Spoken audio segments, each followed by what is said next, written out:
tema de hoje, da nossa aula de hoje é como escolher uma dieta. E aí é importante a gente pensar quais fundamentos você vai querer que uma dieta tenha para você poder escolher e decidir se você quer essa dieta ou não para você. E aí, para isso, quais são os pontos que você precisa levar em consideração? Como eu já falei, os fundamentos, objetivo, qual é o seu objetivo, quem é você, quem é essa pessoa, qual é a sua individualidade, se você é uma pessoa que vai fazer dieta para emagrecer por conta do problema de saúde, por causa de diabetes, por conta da pressão alta, por estética, para ficar bonita, para o verão, qual é seu objetivo? Porque essa individualidade precisa ser levada em conta. E qual é a fase do processo que você está? Ou seja, você está no início, você precisa perder 10 quilos. Então, quer dizer, você está no início do processo. Ou você já perdeu 5, você está numa fase intermediária. Ou você está mais magra e precisa ganhar massa muscular. Então, qual fase do processo que você está? Isso precisa ser levado em consideração. Lembrando, lá naquele primeiro vídeo que eu postei para vocês, né, da nossa primeira aula, o que é uma dieta? É um estilo de vida. Lembram que é um estilo de vida? E aí, geralmente, esse estilo de vida, principalmente na fase inicial de uma dieta, ele é baseado em um aspecto. Um aspecto de ou para início, principalmente no início de uma dieta. Qual é esse aspecto? A restrição alimentar. Geralmente essa restrição alimentar, ela está direcionada a um macronutriente, carboidrato e proteínas. A dieta que eu vou esmiuçar aqui para vocês é uma dieta onde tem a restrição alimentar do macronutriente do carboidrato. E automaticamente, se você come menos carboidrato, você aumenta o consumo de proteína. Atualmente, na nossa atualidade, a nossa dieta, ela é mais o quê? Ela é mais carboidrato e menos proteína. Ah, Lídia, mas as pessoas comem muito churrasco. Sim, sabe quando? No domingo, no almoço de domingo, come aquele monte de carne, um monte de proteína. Não fraciona a proteína ao longo do dia ou ao longo da semana. Então, vamos lá. No caso da low carb, o que existe na low carb? Ela reduz e aumenta. Reduz e aumenta o quê? Reduz os carbos, a ingestão dos carbos, e aumenta, ela propõe um aumento da proteína. Porque o aumento da proteína junto com as fibras, junto com as hortaliças, vai proporcionar para você alguns benefícios que você não tem devido ao carboidrato. E, obviamente, se você está retirando o macronutriente, você tem que ter a prevalência de outro. Você não pode ter uma dieta pobre em carbo, pobre em proteína, pobre em fibras, não pode. Geralmente, esse tipo de alimentação é aquela do adolescente. Só gosta de comer chips, só gosta de comer biscoito recheado, iogurte, todinho, aquele negocinho chambinho, certo? Mas nós somos adultas, a gente precisa ter essa preocupação. Então vamos lá, Lídia, mas existe uma polêmica, né? Não tem um consenso entre os nutricionistas. Low carb é uma boa estratégia?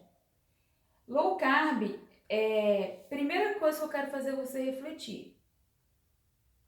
Por exemplo, hoje, para mim, que eu já estou com um percentual baixo de gordura, a low carb talvez não seja a melhor estratégia. Eu tenho que estar numa outra fase de low carb. Mas vamos pensar nessa questão aqui.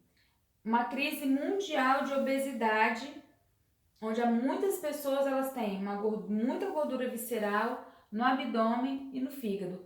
Para reverter esse quadro aqui, ó, a low carb é uma excelente estratégia, sem dúvida, e foi a minha estratégia no início.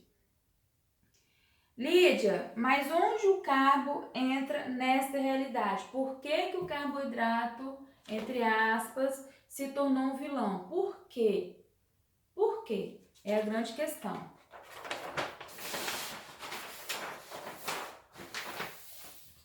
Por quê, gente? Porque existe uma oferta enorme de alimentos ricos em carboidratos e em açúcar. Hoje, o que a gente vê da hora que você acorda até a hora que você dorme é uma oferta maciça de alimentos ricos em carboidratos ultraprocessados, com a produção de açúcar fino, doces. Então, existe uma grande oferta. Se a gente não ficar atento, a gente come carboidrato em excesso, o dia todo. É quando acorda comendo pão, aí junto com o pão coloca o adoçante, aí junto com o pão come um pedaço de bolo que a mãe trouxe, que a mãe fez. Na hora do almoço, aí tem um lanchezinho da manhã, come uma fruta, come uma banana, sem nenhuma organização. No almoço, arroz, macarrão, uma batata. Isso eu tô falando de comida caseira, fora quando a pessoa liga para aqueles fast foods, certo? Essa grande oferta acabou gerando nas pessoas um consumo exagerado. É como se fosse uma falta de controle. Essa falta de controle não é culpa da pessoa, que a pessoa come isso porque ela quer. Tô comendo isso porque eu vou comer carboidrato, eu sou louca. Não, é porque tem muita oferta. O carboidrato, em outra aula eu vou falar sobre isso, ele cria pontos de vício, de relaxamento, então ele faz bem pra gente, ele deixa a gente relaxado e a população ela está extremamente estressada, agitada, então as pessoas buscam pontos de equilíbrio, mas neste caso elas buscam ponto de equilíbrio no lugar errado, né? Que é no carboidrato, e isso acaba gerando essa obesidade geral, né, que só vem aumentando gradativamente, passo a passo, no mundo afora. Então vamos lá. Mas por que o carboidrato, ele, entre aspas, tá, gente, se tornou um vilão? Porque em excesso. O grande problema do carboidrato não é o carboidrato em si, é o excesso, como tudo na nossa vida. O que faz mal pra gente não é o que a gente come com equilíbrio, não é viver em equilíbrio. O que faz mal pra gente são os excessos. E aí, o carboidrato em excesso no nosso organismo, o que acontece? Ele vira açúcar. Eu tô falando de forma simplificada, tá, gente? Ele vira açúcar. E aí, o que acontece? O nosso organismo, ele não pode ter muito açúcar. Ele tem um mecanismo para quê? Para manter o nível de açúcar do nosso organismo equilibrado. Como que esse mecanismo ele é ativado? Ele é ativado através do pâncreas, onde o pâncreas produz um hormônio e esse hormônio é a linha insulina. Que sem a insulina, eu nem sei o que seria de nós, certo? Então, para equilibrar esse açúcar, esse nível de açúcar, de glicose no nosso organismo, lembrando, gente, que a glicose, ela vem dentro do nosso organismo através do alimento, através daquilo que a gente come, ou seja, pão, carboidratos, frutas, aditivos químicos dentro dos alimentos processados e ultraprocessados, certo? A glicose não vem assim do ar e vem entrando pelos seus poros, não. É a gente que come, certo? Então vamos lá. E qual é o grande problema da insulina? Qual é o problema dela que as pessoas acham que ela é vilã? Eu mesma já achei que ela era vilã, mas na verdade ela não é, ela é salvadora. Quando nós temos um nível equilibrado de insulina, tá tudo muito bem, tá tudo muito bom. O problema é que quanto mais carbo, mais insulina, e quanto mais insulina, acontece um processo chamado lipogênese. A lipogênese é o que? É quando a insulina ela se torna muita, ela tem muita quantidade dentro do nosso organismo e ela precisa ser estocada. Nosso organismo não consegue excretar, botar para fora a insulina, porque é um hormônio, né? Então ele precisa guardar essa insulina dentro do nosso corpo. Como que ele armazena? Como? Através da bendita gordura, certo? E aí é muito importante a gente entender esse processo, porque quando você entende o processo, você consegue perceber a importância de manter as suas refeições de forma equilibrada. Certo? Então, continuando aqui. Por isso que a dieta low carb ela é tão usada ultimamente. Por isso que existe uma ciência low carb, médicos low carb. Então, por isso que a dieta low carb ela é tão utilizada, ela foi amplamente divulgada, certo? Ela surgiu, por que ela surgiu? Lá no finalzinho eu vou conversar com vocês por da onde que veio essa ideia. Mas a ideia da dieta low carb é o quê? É controlar a ingestão diária de carboidratos. Para quê? Para que houvesse um controle da inserção da insulina no nosso organismo e para que a lipogênese não acontecesse com tanta frequência, certo? Além disso, a low carb também vai ajudar nesse excesso aqui de gordura, tá? Lá na frente eu vou explicar para vocês. Mas voltando aqui, como que acontece esse controle? A low carb, ela basicamente ela pode acontecer em 3 níveis. No moderado, onde a sua ingestão diária de carboidrato gira em torno de 45% a 25% diário. Low, que é 25% para menos, que é o que geralmente as pessoas usam, e a cetogênica, o nível cetogênico, que é entre 10 a 5% de carboidratos na sua diariamente, certo? Esse nível aqui do cetogênico, ele até tem um protocolo especial, tá? Em outro momento eu posso passar para vocês. Então, se a gente fosse viver de forma o normal, se a gente fosse pensar na população de forma geral, como que um prato, independente de dieta, se você quer emagrecer, independente, o que seria um prato ideal? Pense que isso aqui é um prato. Então, idealmente falando, para a gente ter uma população saudável, com menos obesidade, com menos doenças do metabolismo, né? População mais ativa. Como que o ideal? Qual seria o prato ideal? Seria um prato com uma porção de 25% de carbo, certo?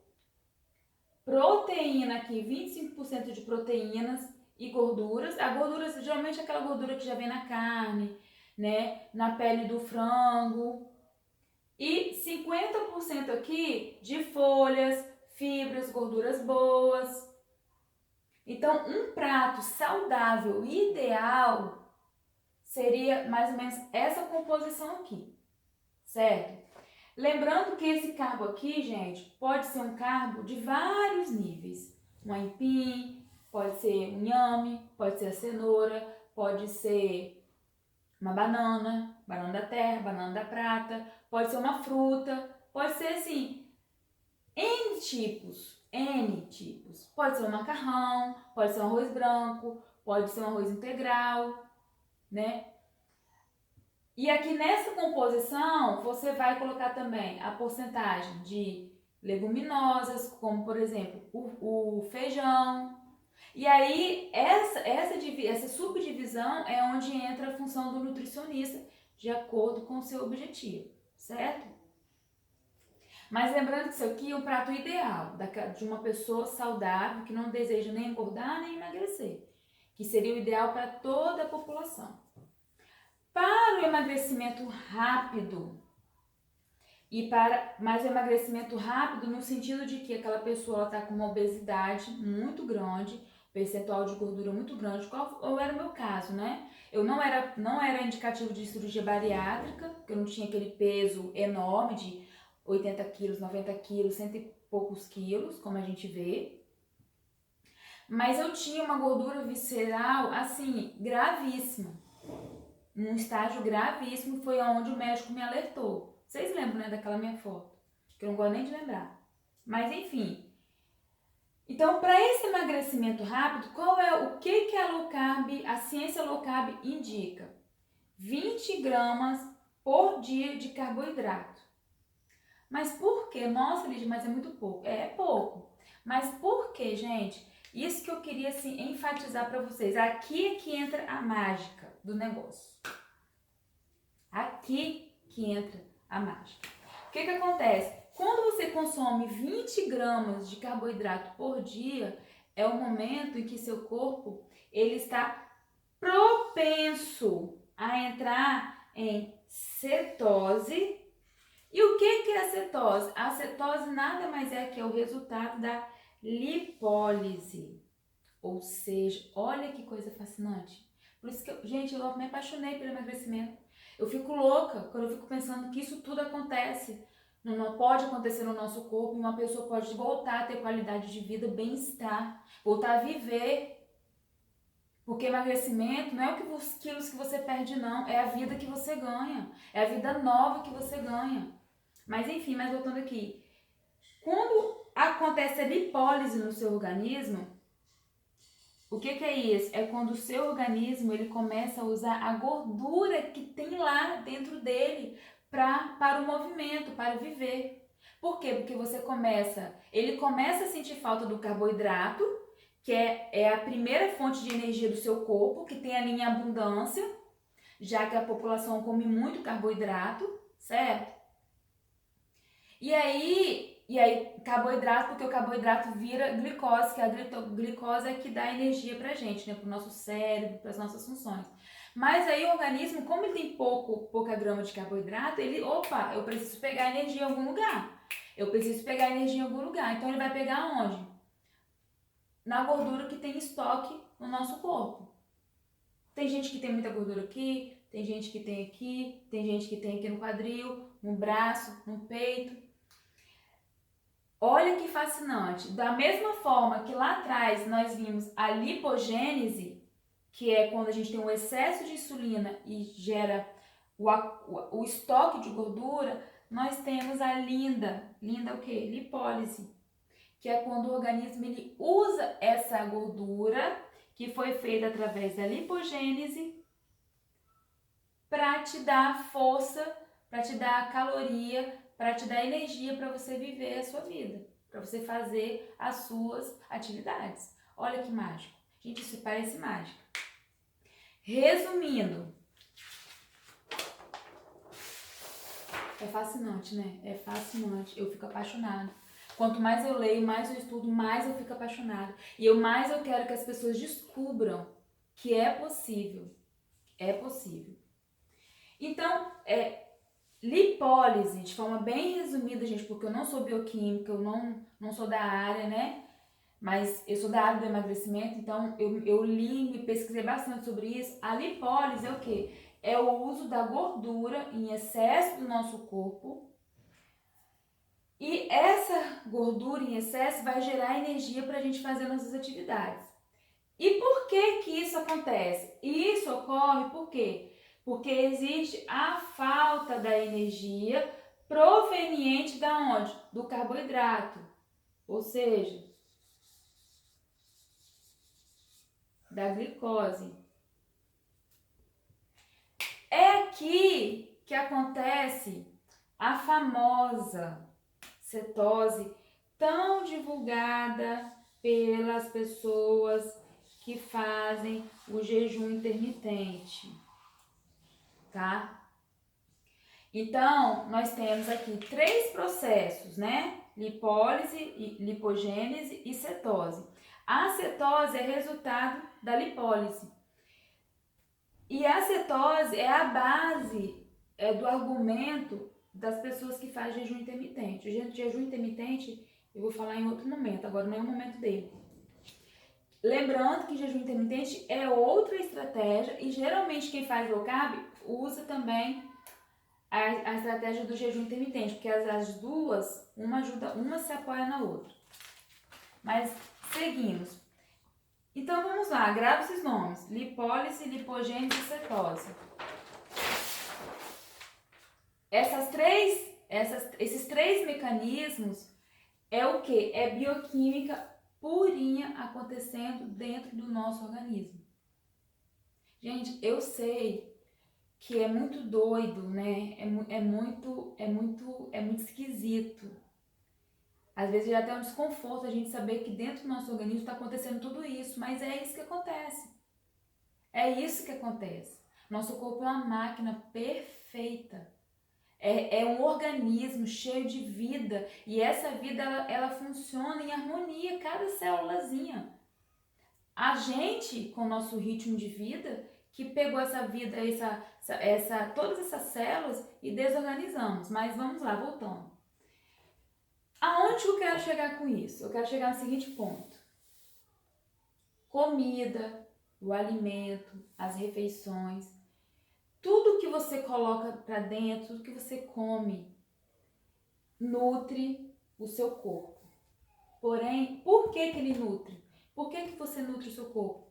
Porque dentro do seu organismo acontecem processos físicos e processos químicos que vão possibilitar essa nutrição aqui. Não tem como a gente falar em alimento, em refeição, sem pensar nesses processos. Certo? Lídia, mas nós somos seres humanos. Com certeza. Nós somos seres humanos e nós temos um fator chamado emoção.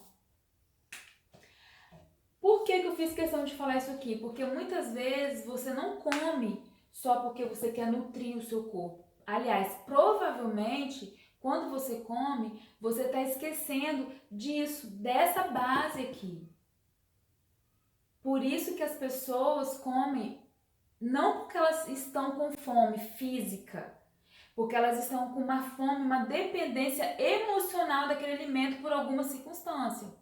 Só que aí, o que acontece? O seu corpo, gente, o nosso corpo, ele não entende isso. Ele não entende que você está comendo aquele chocolate extra, aquele sorvete extra, aquele açaí turbinado extra, aquele Mag Bic lanche duplo feliz. Ele não sabe disso. Então, quimicamente falando, ele está em processo. Ele está tentando processar aquela carga extra que você está dando para ele. Certo?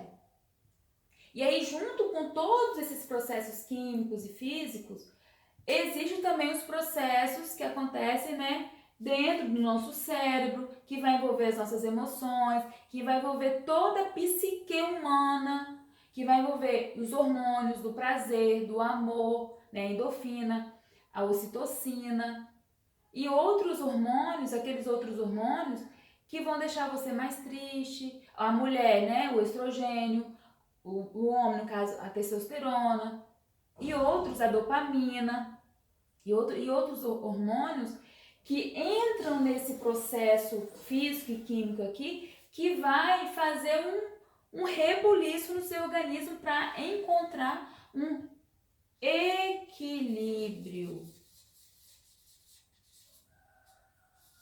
Só que aí, às vezes, ele não consegue. Por quê? Porque é muita coisa que você joga. É muita coisa, tanto de alimento, de comida, de refeição, quanto coisas emocionais que você vai vivenciando. Por isso que eu falo pra você que está me ouvindo, que está assistindo essa aula, que emagrecimento é mudança de mentalidade. Começa na sua mente. Por isso que eu falo, repito. E o emagrecimento não é só sobre perder peso. Não. Ter um corpo bonito. Não. É sobre o que você ganha, a qualidade de vida que você tem, a nova mulher que você se constrói. Uma mulher mais disciplinada, mais controlada, uma mulher com autoestima elevada, porque conseguiu se controlar, então você se sente uma mulher, como diz a palavra, uma mulher foda, uma mulher forte, resistente, resiliente. E aí, gente, eu gostaria muito que vocês pensassem nessa situação, e eu queria também que você pensasse agora, aqui embaixo. O que acontece? Por que a low carb é uma ciência que ela ganhou tantos adeptos, né? Por quê? Porque a humanidade, nos primórdios, lá no Homem das Cavernas, né? A gente vivia, o homem vivia na base da escassez. Na base da escassez. Ou seja, havia o quê? Pouco carbo. Havia pão. Pão com mortadela, pão com não sei o quê, pão, hambúrgueres. Não tinha nada disso que a gente tem hoje. E o carbo que existia naquela época eram os carbos provenientes das raízes, dos grãos e das frutas. E lembrando que tudo isso daqui era de acordo com a colheita, com a temporada. Certo? E o homem, naquela época, ele tinha mais o quê? Ele tinha mais proteínas, porque tinha muito animal, tinha mais, né, animais para matar, que era a base da alimentação deles, na verdade, era proveniente da proteína dos animais e aquela gordura também. Folhas que eles plantavam e as frutas. Lembrando que tudo isso daqui é baseado em quê? No que eles plantavam para a subsistência deles. Certo? Além disso, tem um fator também importantíssimo aqui, que é o quê? Mais movimento. O homem dos nossos primórdios, ele era um homem, uma mulher, né? Quando eu falo homem aqui, eu falo homem, mulher, humanidade, eram pessoas extremamente em movimento, seja em busca do alimento, seja em busca de plantar, de cuidar da casa, da prole, dos animais. Então o homem dormia mais cedo porque não tinha distrações. Então era um nível de estilo de vida, com certeza, não tinha os confortos que nós temos, mas nós perdemos a mão do conforto, certo? Gente, tá acabando, tá? Então assim, qual é a base da dieta low carb? É limitar a entrada de carbos. Para quê? Para quê? Para obrigar o seu corpo a queimar a gordura que já existe. Ou seja, é pegar a lipogênese criada, né, através do excesso de insulina que estocou gordura, que é a lipogênese, e fazer uma lipólise para quebrar, para fazer com que seu organismo queime essa gordura, né? E aí, o que acontece? Durante esse processo aqui, o que nós temos? Nós temos alguns sintomas de adaptação que as pessoas falam, que é dor de cabeça, náuseas, boca seca, cansaço, certo? Porque é uma adaptação. O seu organismo está acostumado com um ritmo de alimentação. De repente, você muda essa alimentação, é claro que ele vai sentir, é óbvio. Então, o que você precisa ter aqui? Disciplina, foco, objetivo, estudar, entender o processo para você não desistir, certo? Lídia, mas e aí? Depois que a gente emagrece, é possível manter a dieta low carb? Qual o caminho que a gente vai seguir? No meu caso, eu vou falar por mim agora, eu estou no pós-emagrecimento, certo? Então, para mim, eu preciso fazer a low carb para mim, ela vai ser, eu vou usá-la como manutenção, certo? E eu vou direcionar ela para a etapa que eu estou, que é a etapa de ganho de massa. Mas tudo isso com o quê? Com controle, certo? Então, a low carb, por que as pessoas criticam a low carb? Porque elas usam a low carb em qualquer fase, não leva em consideração a fase, não leva em consideração o objetivo, não leva em consideração a pessoa, não pensa se você vai usar a low carb, né, no nível moderado. A pessoa se perde, a pessoa fica o tempo todo só naquele ali, comendo low, e não avança, e não dá um up nessa dieta low carb, ou seja, ora aumentando mais no carboidrato, ora diminuindo, né? Por isso que assim, eu quis esmiuçar para vocês sobre a dieta low carb, para que vocês pudessem entender o seguinte, que quando a gente decide por uma dieta, né, eu falei da low carb porque é que eu usei, o que eu tenho mais propriedade para falar, que eu pesquisei mais, você precisa levar em conta tudo aquilo que eu falei. Os objetivos, os fundamentos, ver qual o processo que você está, qual etapa que você está dentro do processo. Às vezes você vai usar um pouco de uma, um pouco da outra, certo? Então, esse aqui foi mais uma aula para você. Eu estou muito feliz por estar dividindo esse conhecimento com você, tá certo? Então é isso, meninas.